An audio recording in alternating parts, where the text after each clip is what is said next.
देश के जाने माने उद्योगपति मुकेश अंबानी को एक बार फिर से जान से मारने की धमकी मिली है। इस बार उनका एक हॉस्पिटल है, उसमें एक के बाद एक 10 ऐसी फोन कॉल गई जिसमें यह कहा गया कि 1 घंटे के अंदर मुकेश अंबानी और उसके परिवार को उड़ा दिया जाएगा।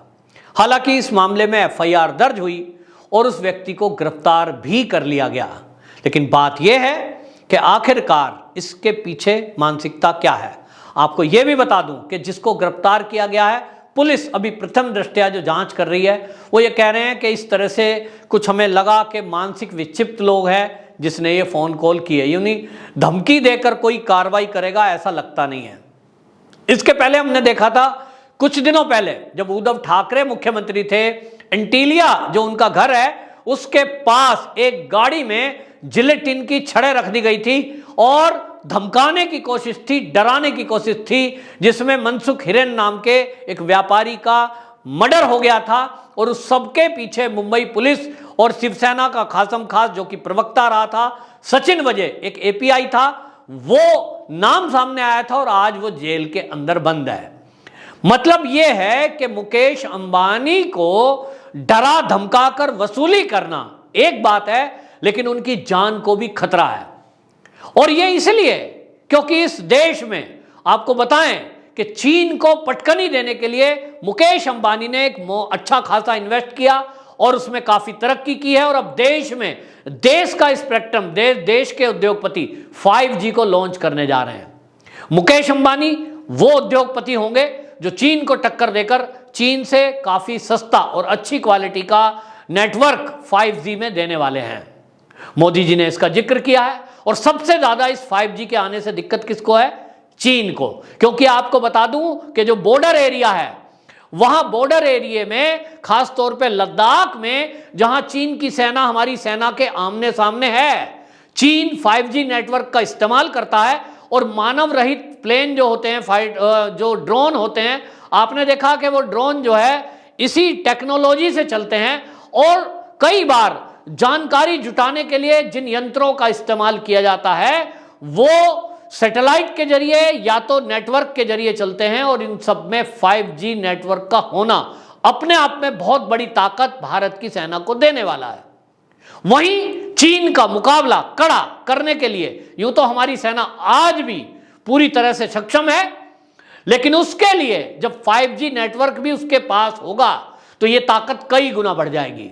दूसरी तरफ चीन का जो नेटवर्क वो डेवलप करना चाह रहा था और वो ये चाह रहा था कि पूरी दुनिया समेत भारत में भी उसी का नेटवर्क चले, उसको पटकनी लगी क्योंकि भारत की ये जो रिलायंस है जियो, इसने अपना खुद का नेटवर्क डेवलप कर लिया।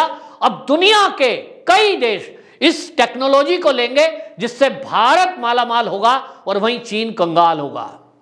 तो चाहते हैं कि इस तरह से उद्योगपतियों को डराया धमकाया जाए और कहीं ना कहीं हत्या का प्रयास भी है, जिसके कारण आगे से कोई इस तरह की देशभक्ति की हिम्मत ना करे।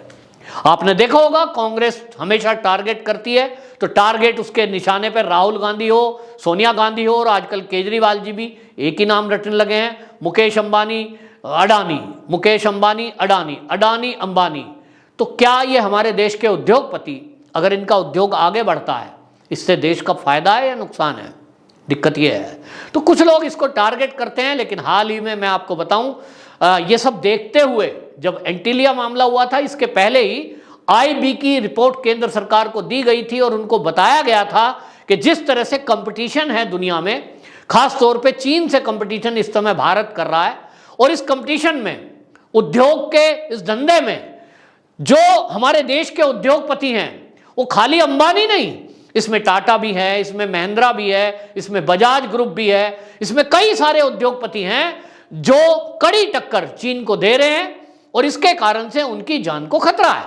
तो उनकी सुरक्षा के लिए IB ने एक रिपोर्ट प्रस्तुत की और इसके बाद खाली अंबानी को यह सुविधा दी गई है, मुकेश को, ऐसा नहीं है। देश के प्रमुख उद्योगपतियों को सुरक्षा मुहैया कराना तय हुआ और मुकेश अंबानी के परिवार को Z+ सुरक्षा इसीलिए दी गई क्योंकि केंद्र सरकार के पास इस तरह के इनपुट थे कि मुंबई में रहने के कारण वहां जिस तरह से पुलिस और अपराधियों का गठजोड़ सामने आया था, उनको सुरक्षा देना बहुत जरूरी था।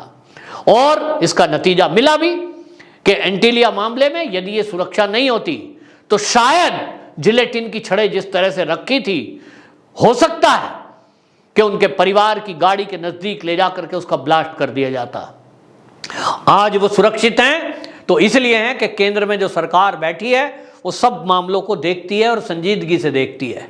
और मुकेश अंबानी को ये Z+ सुरक्षा मिली है ऐसा नहीं है। हमने देखा है कि कंगना रनौत, वो तो एक फिल्मी अदाकार है जिसका बीजेपी से कुछ लेना देना नहीं, उसको भी सुरक्षा दी गई। हमने देखा है अभी हाल ही में कई ऐसे लोग जिनकी जान को सुरक्षा की बात आई, केंद्र के पास रिपोर्ट गई, उसको तत्काल सुरक्षा मुहैया कराई गई। अभी लेकिन जिस तरह की राजनीति देश में चल रही है, हमारे देश के अंदर ही कुछ लोग ऐसे बैठे हैं जिनको मुकेश अंबानी के इस कारोबार से देश के आर्थिक स्थिति को ऊपर ले जाने में और इस तरक्की करने के लिए जो मुकेश अंबानी कर रहे हैं या देश के उद्योगपति कर रहे हैं, उनसे दिक्कत है। आप जानकर हैप रह जाएंगे कि जिस किसी का कोई लेना देना मुकेश अंबानी की इस सिक्योरिटी से नहीं है, वो व्यक्ति जाकर के कोर्ट में एप्लीकेशन लगाता है कि साहब मुकेश अंबानी को Z+ सुरक्षा क्यों दी गई है, इसकी सुरक्षा हटाई जाए।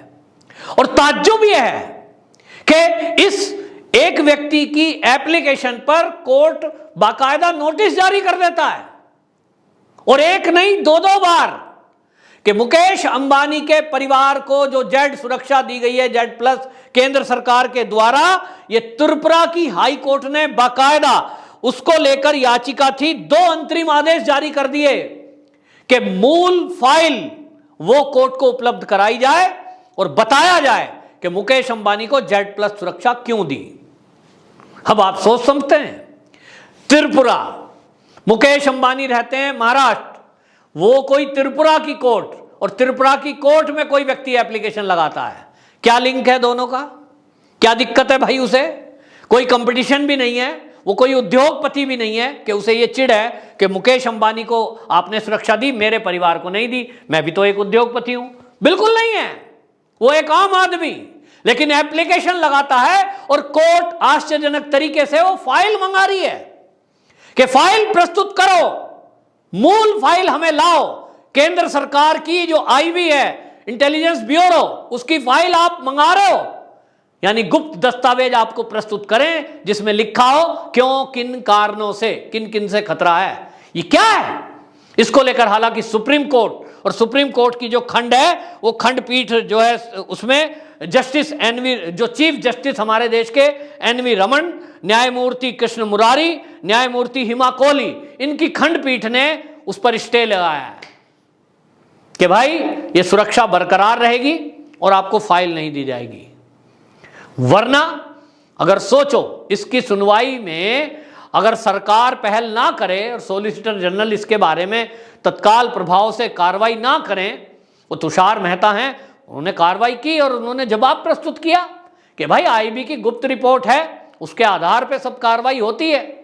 लेकिन आप कोर्ट का मामला देखिए कि किस तरह से एक एप्लीकेशन लगती है, उसके बाद कोर्ट से आदेश जारी हो जाता है, यानी जो चाहें आप, वो आप जो जानकारी आपको किसी RTI से नहीं मिल सकती, आप कोर्ट के जरिए ले लेंगे। ये माइंड लगाया हुआ है लोगों ने, और किस तरह से साजिश की जाती है कि आप कोर्ट से दबाव दिलवाओ और कोर्ट एक आदेश पारित कर देगा, ये सुरक्षा इनकी हटाई जाए तो फिर मार दो। किस तरह की गहरी साजिश हो रही है। और इसीलिए देश के प्रधानमंत्री नरेंद्र मोदी को लाल किले की प्राचीर से स्वतंत्रता दिवस के 75वें वर्ष में यह घोषणा करनी पड़ती है, यह बोलना पड़ता है कि परिवारवाद के कारण कई संस्थाओं में इस तरह से लोगों का कब्जा है जो देश के लिए नुकसानदायक है। आज आप देखें किस तरह की साजिश इस देश में हो रही है। देश को जागना पड़ेगा, लोगों को जागृत होना पड़ेगा और इस तरह की साजिशों का खुलासा करके उनका विरोध करना पड़ेगा। नहीं तो यहां एक एक करके ये साजिश करता इसी तरह देश के हित में काम करने वालों लोगों का इसी तरह मर्डर कराते रहेंगे, इसी तरह उनके पीछे पड़ते रहेंगे और फिर ये वही चाहते हैं कि ये भारत आत्मनिर्भर भारत ना बने, यहां के उद्योगपति यहां से परेशान होकर, दुखी होकर विदेशों में शिफ्ट हो जाएं और यहां विदेशी कंपनियों का राज कायम हो जाए। आप क्या ऐसे लोगों की साजिश को कामयाब होने देंगे? जरूर आप बताना, और आपको वीडियो पसंद आए तो शेयर भी जरूर करना। वंदे मातरम।